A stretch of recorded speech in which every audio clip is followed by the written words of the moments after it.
सरिता की तस्वीर आप देख सकते हैं। ब्लैक रंग की लंबी गाड़ी में यह महिला ऐसा घुमा करती थी, लेकिन अपने आप में एक बड़ा मामला करनाल के सेक्टर 32-33 थाना में सामने। तो तस्वीरें इस समय आप देख सकते हैं। विजिलेंस की जो शाखा है वो इस समय ले आई है एएसआई सरिता को कोर्ट में पेश करने। कल सुबह ले जाया जाएगा, उससे पहले मेडिकल के लिए लेकर लाया गया है। ये लाइव तस्वीरें समय आप देख सकते हैं। एएसआई सरिता को इस समय पेश करने लाया गया है, जिसकी लाइव तस्वीरें समय आप देख सकते हैं। हमारी आप सभी से अपील है कि जो भी लोग इस वीडियो को देखें, इस वीडियो को जरूर शेयर करें। 4 लाख रुपए लेते हुए इसी थाने से महिला एएसआई सरिता को गिरफ्तार किया गया। उसकी तस्वीर भी हम आपको दिखाना चाहेंगे। विजिलेंस द्वारा गिरफ्तार कर लिया गया है और हम आपको बताना चाहेंगे महिला एएसआई की रिकॉर्डिंग भी विजिलेंस के हाथ लगी है, जिसमें वो कहती हुई नजर आ रही है कि इस 8 लाख रुपए में से तो 5 लाख डीएसपी साहब के पास जाएंगे और 2 लाख एसएचओ साहब के पास जाएंगे। मेरे पास तो सिर्फ 1 लाख रुपए आएगा। इसने 10 लाख रुपए मांगे लेडीज एएसआई ने। 8 लाख रुपए में इनकी सेटलमेंट होती है और उसके बाद वो 4 लाख रुपए में आज कहते हैं कि भाई पहले ही पेमेंट आप पहले दीजिए, आधी पेमेंट आप काम होने के बाद दीजिएगा। बीच में वो ये बात भी खोलती है कि बार बार कि जी डीएसपी साहब को पैसे देने हैं, एसएचओ साहब को देने हैं। डीएसपी साहब को इन्होंने पूछा कि कितने देने हैं, तो मैडम ने बताया कि डीएसपी साहब को तो 5 लाख रुपए देने हैं। इस समय आप ये बड़ी खबर देख सकते हैं सीएम सिटी करनाल की। जी हाँ, सीएम सिटी करनाल की, जहां पर सेक्टर 32-33 थाना में इस समय मौजूद है, जहां की महिला एएसआई को विजिलेंस करनाल ने 4 लाख रुपए की रिश्वत लेते हुए थाने के अंदर से ही गिरफ्तार किया है। ये बड़ी खबर इस समय आप देख सकते हैं। करनाल के सेक्टर 32-33 थाना में इस समय मौजूद है और हम आपको बताना चाहेंगे कि एक महिला द्वारा अपने ही ससुर और जेठ के ऊपर एक रेप का मामला दर्ज कराया गया था। बताया जा रहा है कि झूठा मामला था, जिसके एवज में 4 लाख रुपए लेते हुए महिला एएसआई को गिरफ्तार किया गया है। धारा रेप की हटवाने की एवज में, यानी कि जो आरोपी थे उनसे 10 लाख रुपए मांगे गए। 8 लाख में सौदा हुआ। 4 लाख रुपए लेते हुए इसी थाने से महिला एएसआई सरिता को गिरफ्तार किया गया। उसकी तस्वीर भी हम आपको दिखाना चाहेंगे। विजिलेंस द्वारा गिरफ्तार कर लिया गया है और हम आपको बताना चाहेंगे महिला एएसआई की रिकॉर्डिंग भी विजिलेंस के हाथ लगी है, जिसमें वो कहती हुई नजर आ रही है कि इस 8 लाख रुपए में से तो 5 लाख डीएसपी साहब के पास जाएंगे और 2 लाख एसएचओ साहब के पास जाएंगे। मेरे पास तो सिर्फ 1 लाख रुपए आएगा। ये महिला एएसआई सरिता की तस्वीर आप देख सकते हैं। ब्लैक रंग की लंबी गाड़ी में यह महिला एएसआई घुमा करती थी, लेकिन अपने आप में एक बड़ा मामला करनाल के सेक्टर 32-33 थाना में सामने आया, जहां पर हम आपको बताना चाहेंगे थोड़ी देर पहले ही जब विजिलेंस को यह जानकारी मिली कि किस तरह से महिला एएसआई ने 4 लाख रुपए एक पहली किस्त में मांगे हैं और 4 लाख रुपए दूसरी किस्त में मांगे हैं, जिसके बाद विजिलेंस द्वारा रंगे हाथ महिला एएसआई सरिता को इसी थाने से जो है गिरफ्तार कर लिया जाता है। करप्शन एक्ट के तहत मामला दर्ज कर दिया गया और आगे की कार्रवाई की जाएगी। लेकिन रिकॉर्डिंग हैरान कर देने वाली है। ईमानदार आईपीएस अधिकारी गंगाराम पुनिया अब इस मामले में क्या कुछ कार्रवाई करते हैं, यह देखने वाली बात होगी। लेकिन उनके नीचे के जो अधिकारी कर्मचारी हैं, क्योंकि हम आपको बताएं कि रेप के जितने भी मामले दर्ज होते हैं उसमें से तकरीबन झूठे पाए जाते हैं और उसी झूठे मामलों का फायदा उठाकर जो महिला पुलिस की एएसआई होती है, जांच अधिकारी होती है, क्योंकि जांच अधिकारी के हाथ में ही होता है जांच के दौरान धारा को हटाना, यानी कि 376 जो रेप की धारा होती है उसको हटाना जांच अधिकारी के हाथ में होता है। और इसी तरह के जो आरोप है पहले महिला थाने में भी कई पुलिस की जो अधिकारी रही हैं, कर्मचारी रही हैं, उन पर भी लगते रहे हैं। तो ये बड़ी खबर इस समय आप करनाल के सेक्टर 32-33 थाना में देख रहे हैं, जहां पर करप्शन एक्ट के तहत एएसआई सरिता को गिरफ्तार कर लिया गया है। करनाल स्टेट विजिलेंस द्वारा जो है एक बड़ी कामयाबी हाथ लगी है। जिस तरह से पहले आपने देखा कि एक तहसीलदार की गिरफ्तारी हुई, डीटीपी की गिरफ्तारी हुई, पटवारी की गिरफ्तारी हुई और पिछले दिनों बिजली विभाग के 3 बड़े अधिकारी, 2 अधिकारी और एक कच्चे कर्मचारी की जो है गिरफ्तारी हुई थी। और आज महिला एएसआई को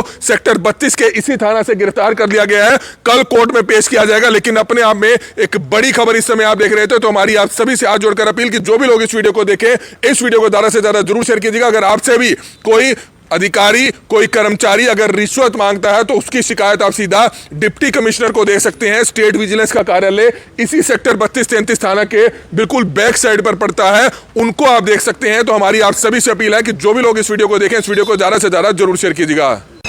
तो इस समय आपने लाइव तस्वीरें देखी करनाल के सेक्टर 32-33 थाना से, जहां पे विजिलेंस डिपार्टमेंट को एक बड़ी कामयाबी हासिल होती है, जहां पर 32-33 थाने की एएसआई सरिता उसको उठा लिया जाता है, रंगे हाथ पकड़ लिया जाता है 4 लाख रुपए रिश्वत लेते हुए, जिसमें अंडर सेक्शन 376 एक केस दर्ज हुआ था, जिसमें ससुर और जेठ के ऊपर रेप केस लगा था। हालांकि घर वालों का ये कहना था कि केस झूठा है, लेकिन री इन्वेस्टिगेशन करने के लिए जब सरिता एएसआई सरिता उनसे ब्राइब की मांग करती है, तो उसके बाद जो है 4 लाख रुपए हैंड मांगे जाते हैं और कहा जाता है कि काम होने के बाद 4 लाख रुपए दिए जाएंगे। लेकिन आज आप देख सकते हैं किस तरह से 32-33 थाने के अंदर ही 4 लाख रुपए कैश इन हैंड लेते हुए रेड हैंडेड उनको पकड़ा गया है यहाँ पर। और आप देख सकते हैं किस तरह से री इन्वेस्टिगेशन करने के लिए जो लोगों को भड़काया जाता है, रेप केस था उसके अंदर वो इन्वेस्टिगेशन ऑफिसर थी जिसके तहत उनके पास पावर थी कि वो री इन्वेस्टिगेट कर सकती है केस को, लेकिन आप देख सकते हैं किस तरह से पावर का जो है मिस यूज़ किया गया है। हालांकि विजिलेंस ने इस समय उनको गिरफ्तार कर लिया है और आप देख सकते हैं कि किस तरह से एक बड़ी कामयाबी हाथ लगती है कि 32-33 थाने के अंदर एएसआई बैठी हुई है, इन्वेस्टिगेशन ऑफिसर है केस की, और जहां की हालांकि घर वालों का कहना है कि केस झूठा था, उसके बाद भी जब उनसे री इन्वेस्टिगेशन के लिए रिक्वेस्ट की जाती है तो वो उनसे ब्राइब की मांग करती है। और आप देख सकते हैं कि किस तरह से अब रोज़ ही जो ये ब्राइबरी के मामले हैं, विजिलेंस के मामले हैं, ये सामने आते जा रहे हैं। आप देख सकते हैं किस तरह से ये जो मामले हैं बढ़ते ही जा रहे हैं दिन पर दिन। मैं आपसे यही कहना चाहूँगी कि अगर आपको अपने केस की री इन्वेस्टिगेशन चाहिए या फिर अगर आपसे कोई ब्राइब की मांग करता है तो आप बड़े ऑफिसर को ज़रूर कंप्लेन कर सकते हैं, क्योंकि ब्राइब देने से कुछ नहीं होगा। आपको अपना केस को री इन्वेस्टिगेट कराना है, आप रिक्वेस्ट कर सकते हैं, आप रिटर्न रिक्वेस्ट डाल सकते हैं, उससे भी आपका केस री इन्वेस्टिगेट हो जाएगा।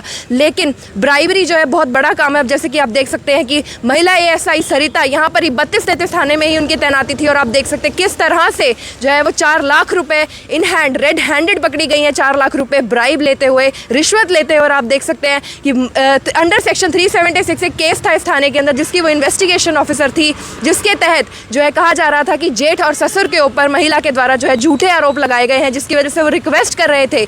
लेकिन ये भी कहा जा रहा है कि केस के अंदर ढील बरतने के लिए या फिर केस को कमज़ोर करने के लिए भी जो है ब्राइब मांगी गई, ताकि केस को कमज़ोर किया जा सके और महिला के जो एलिगेशंस है वो सही प्रूव ना हो सके। केस के बारे में हम कुछ नहीं कह सकते, लेकिन हम ये ज़रूर बताना चाहेंगे कि 32-33 थाने में उनकी तैनाती थी। महिला एएसआई सरिता जो यहाँ पर ही तैनाती उनकी 32-33 थाने में थी। आप देख सकते हैं किस तरह से 4 लाख रुपए रेड हैंडेड रिश्वत लेती हुई पकड़ी गई है। तो मैं आपसे यही अपील करूंगी कि आप इस वीडियो को ज़्यादा से ज़्यादा शेयर करें। और आप देख सकते हैं किस तरह से विजिलेंस के मामले, जो ये रिश्वत लेने के मामले हैं और इस तरह से ऑफिसर्स के करप्ट होने के मामले आजकल ज़्यादा सामने आते जा रहे हैं। लेकिन कुछ जो है ईमानदार ऑफिसर्स भी हैं, तो अगर आप रिटर्न रिक्वेस्ट देंगे या थोड़ी कोशिश करेंगे तो जो आपका मामला है उसकी सुनवाई ऐसे भी हो जाएगी। आपको ब्राइब देने की बिल्कुल भी ज़रूरत नहीं है। मैं आपसे यही अपील करूंगी कि आप इस वीडियो को ज़्यादा से ज़्यादा शेयर करें और जुड़े रहें करनाल ब्रेकिंग न्यूज़ के साथ। मैं हूँ कशिश, करनाल ब्रेकिंग न्यूज़ करनाल। देखिए, सेक्टर 32-33 जो थाना है उसमें एक एफआईआर दर्ज है जिसमें दहेज के एलिगेशंस हैं और साथ में रेप के एलिगेशंस हैं। जो कंप्लेनेंट है उनके परिवार वालों के ऊपर है। तो उन्होंने इनको अप्रोच किया था कि जो हमारे ऊपर एलिगेशन और हमारे परिवार वालों के नाम जो लिए गए हैं उनमें एलिगेशंस झूठे हैं, तो इसमें आप सही तरीके से जांच कर लीजिए और रेप के एलिगेशंस जो झूठे हैं उनको आप वेरीफाई करके रिमूव करवाइए। तो ये बार बार उनको यही रिक्वेस्ट कर रहे थे, तो मैम उसको बार बार बना के कि इसमें तो खर्चा पानी लगेगा। तो फिर इन्होंने कहा जी वैसे तो झूठे ही हैं एलिगेशन, चलो बताओ फिर क्या खर्चा पानी लगेगा। तो मैम ने फिर उसमें बताया कि इसमें देखो 10 लाख रुपए लगेंगे। जो एक्चुअल डिमांड है उन्होंने अपनी की कि 10 लाख रुपए हमारे को आप ब्राइब के तौर पे देंगे तो हम आगे आपकी हेल्प करेंगे जी। तो इन्होंने जैसे कंप्लेनेंट साइड से रिक्वेस्ट की गई, इन्होंने बताया फिर कि चलो कम कर लीजिए। फिर मैम ने नेगोशिएशन पे आते हुए उसको 8 लाख रुपए में सेटल डाउन किया, जो रिकॉर्डिंग में भी है ये इनके पास। और 8 लाख रुपए में भी इन्होंने पूछा कि 8 लाख रुपए मैडम आपको देंगे तो फिर हमारे को कैसे न्याय मिलेगा ये बताइए। तो फिर मैम ने जो इनको बताया कि 8 लाख रुपए में से डीएसपी साहब को 5 लाख रुपए देने हैं जी, एसएचओ साहब को 2 देने हैं, मेरे पास तो एक ही आएगा। ये रिकॉर्डिंग में है? ये रिकॉर्डिंग में है, जैसा कि शिकायतकर्ता हमारे को बता रहे हैं जी। तो वो एक जांच का विषय है, वो करेंगे आगे जांच। अभी क्या है, जो आज इनको पैसों की डिमांड के साथ बुलाया गया था कि आप 2 किस्तों में दीजिए। 4 लाख रुपए जो हैं वो आप पहले दीजिए, 4 लाख रुपए जो हैं वो आप काम होने के बाद दे दीजिएगा जी।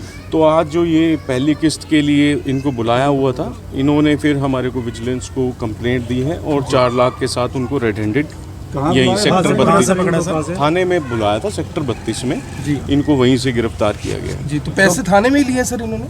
पैसे थाने में। तो सर क्या ये जो रेप FIR का दर्ज मामला कितना था, वो पुराना ये उसकी मामला धाराएं पूरा? कमजोर और करने कोई के अरेस्ट लिए भी हुआ कहा था उस था। मामले में? हाँ जी, अरेस्ट भी हुआ था कोई उस मामले में? अभी अरेस्ट नहीं हुआ था। FIR कब दर्ज हुई थी? FIR ये अभी इसी मंथ में दर्ज हुई है। जी। और इन्होंने एक बात और भी रखी मैम के आगे कि जी लड़का जुंडला से है, लड़की जो है वो सौंकड़ा की है। हमारी पंचायत हुई हमारी सिटी के एरिया में, तो आपके यहाँ दर्ज कैसे होगा? अभी हमारे को तो यही नहीं समझ आ रहा है कि भाई क्या कॉन्स्पिरेसी की जा रही है। तो चलो वो इनिशियल स्टेज पे ये बातें थी, उसके बाद जब ये ब्राइब करने मांगने पे डिमांड करने पे बातें आ गई, तो फिर उसके बाद उन्होंने जब आज उन्होंने पेमेंट के लिए बुला रखा था, जब रेड हैंडेड इन्होंने हमारे को अप्रोच किया तो रेड हैंडेड उनको कोई गिरफ्तार धारा, ये रेप का मामला था सर? रेप का मामला। सर देखिए वो एक इन्वेस्टिगेशन का मैटर है। आप लोगों के माध्यम से ही हमें ये पता लगा था कि कुछ इस प्रकार की वीडियो आई थी कि दूसरे एरिया का जो रिस्ट्रिक्शन था और कहीं बीजना का जो आप बता रहे हैं वो आपके चैनल पे ही चली थी, तो हमने उसको देखा था। वो इन्वेस्टिगेशन का मैटर जो है लोकल तो ये पुलिस भी का। मामला कहीं ना कहीं मिलता सर जुलता पुलिस उस पर मामले से। जिम्मेदारी होती है कि सेवा सुरक्षा सहयोग की, और पुलिस वाले ही इस तरीके से भ्रष्टाचार में लिप्त हो रहे हैं। देखिए मैं आप लोगों को पहले भी कह चुका हूँ, आगे भी कहूँगा और अब भी यही बात कहूँगा कि भ्रष्टाचार में कोई भी लिप्त हो, किसी भी रैंक पे हो, किसी भी जुरिस्डिक्शन में हो और किसी भी डिपार्टमेंट का हो, भ्रष्टाचार में अगर कोई इस प्रकार से हमारे पास कंप्लेंट आएगी तो उनके खिलाफ कार्रवाई की जाएगी और निश्चित तौर सर पर कोई और कंप्लेनेंट हुआ ऐसा जिसकी ज्यूरिडिक्शन कुछ और बनती देखिए थी अगर और किसी इसी से मैडम के पास जानकारी थी किसी से कोई डिमांड की जा रही है तो निश्चित तौर पर आ सकते हैं और हम आगे इसको चलाएंगे और इसमें इन्वेस्टिगेशन में आगे क्या निकल के आता है सर वो इससे बताएंगे। इससे FIR दर्ज कर ली गई है? FIR दर्ज कर और ली भी गई कुछ है। लोग शामिल है सर इसमें? कोई दलाल हो, कोई और हो? देखिए अभी जो है अभी इसमें इन्होंने जो रिकॉर्डिंग के अनुसार एलिगेशंस लगाए हुए हैं कि DSP के नाम आया हुआ है, SHO साहब का नाम आया हुआ है, तो वो एक इन्वेस्टिगेशन का मैटर है, उनको भी हम शामिल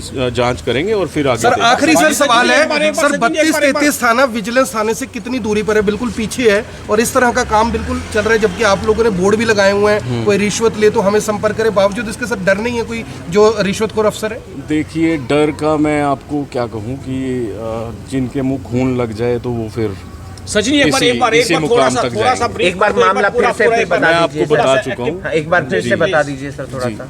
देखिए ऐसा है, सेक्टर 32-33 मामले में एक मुकदमा दर्ज था दहेज का, जिसमें रेप की एलिगेशंस लगे हुए थे कंप्लेनेंट के परिवार वालों के ऊपर, और उन एलिगेशंस को हटाने के लिए जो कंप्लेनेंट के अनुसार वो झूठे थे और हटाने के लिए और जिनका नाम इसमें इंडल्ज किया गया है उनको रिमूव करवाने के लिए उसने 10 लाख रुपए मांगे लेडीज़ ASI ने।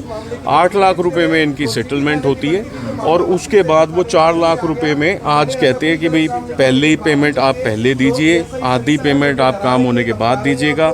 बीच में वो ये बात भी खोलती है कि बार बार कि जी DSP साहब को पैसे देने हैं, SHO साहब को देने हैं। DSP साहब को इन्होंने पूछा कि कितने देने हैं, तो मैडम ने बताया कि DSP साहब को तो 5 लाख रुपए देने हैं। सर महिला और ASI का इन महिला ASI का नाम लेडीज़ ASI सरिता है और उस बात के लिए ये लोग बार बार गए भी हैं, जो हमारे को ये बता रहे हैं अधिकारियों के पास, और आगे उनकी सुनवाई नहीं हुई तो फिर दुखी होकर इन्होंने अपनी कंप्लेंट दी है कि 4 इतने लाख तो रुपए लिख के 4 लाख रुपए रेड हैंडेड।